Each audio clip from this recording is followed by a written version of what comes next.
আচ্ছা আচ্ছা। আপনার নাম বাবুল, জি, নাম কি আপনার বলেন? আমার নাম মোহাম্মদ বাবুল হোসেন। হ্যাঁ আচ্ছা, এই ধানটা আপনি কীভাবে পাইলেন? ধানটা আমি অনলাইনে থেকে অর্ডার দিয়ে নিয়েছিলাম। হ্যাঁ অর্ডার নিয়ে 1 কেজি ধান আইনা হ্যাঁ সংগ্রহ করে রোপণ করছি। ধানটা তো আল্লাহর রহমতে খুব সুন্দর হয়েছে। হুম। মাত্র 1 টে করে রইছিলাম। আচ্ছা, কত দিনে চারা লাগাইছেন আপনার রোপণ করছেন? লাগাইছি হলো 32 দিন। 32 দিন হয়েছিল না? হ্যাঁ, 35 দিন পুরা হয়েছিল না। আচ্ছা, 1 কেজি কত দিয়ে আনছিলেন আপনি? 1 কেজি আমি আনছিলাম 800 টাকা দিয়ে। 800 টাকা দিয়ে না? এখন এটা রোপণ করার সময় আপনি কটা করে মাত্র দিয়েছিলেন? একটা করে, একটা করে চারা লাগাইছেন না? মাত্র 1 পিস করে। আচ্ছা, 32 দিনে চারা হ্যাঁ, লাগাইছেন না? 32 দিনের চারা লাগাইছিলাম। হ্যাঁ, কত সুন্দর।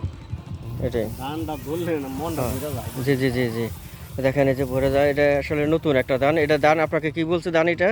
এটা ধান হইলো black rice. Black rice. Black rice বলছে। আচ্ছা, ব্ল্যাক এখন রাইস। আজ আমার এখান থেকে বাগের অনেকে বললো যে এই ধান এখানে খুশি, তারা নিতে চায়, আপনি দিবেন যদি নিতে চায় হ্যাঁ, হ্যাঁ, বীজ হ্যাঁ, হিসাবে? জনগণে যদি নিতে চায় তাহলে আমি দিব। আচ্ছা ঠিক আছে। কারণ এই ধানটা এলাকায় এটা যদি প্রসার হয়, হ্যাঁ, হ্যাঁ, তাই না? হ্যাঁ, প্রসার করা উচিত। কারণ এই যে এই পাশে আমার কাটারি, তাই না? হ্যাঁ, হ্যাঁ, এগুলো সুন্দর হয়েছে ধান, এখন পাকায় গেছে, এখন তাড়াতাড়ি কেটে ফেলবেন। হ্যাঁ, ঠিক আছে, ঘরে তুলে ফেলেন, আকাশের অবস্থা ভালো হতে পারে না, যে কোনো সময়। হুম, হ্যাঁ, যে কোনো সময় মানে দুর্যোগ দেখা দিতে পারে, তাই না? তো এটা ব্ল্যাক রাইস। তাহলে আপনি তো খুশি না এটা এই করে? আলহামদুলিল্লাহ আমি আচ্ছা খুব খুশি। আচ্ছা ঠিক আছে, দোয়া করি এটা ভালো ভালোভাবে আপনার ঘরে তুলেন। হ্যাঁ, আর স্থানীয় মধ্যে এটা আপনার প্রসার করবেন, হ্যাঁ? হ্যাঁ, হ্যাঁ, আচ্ছা ঠিক আছে, ধন্যবাদ ভাই আপনার। আচ্ছা।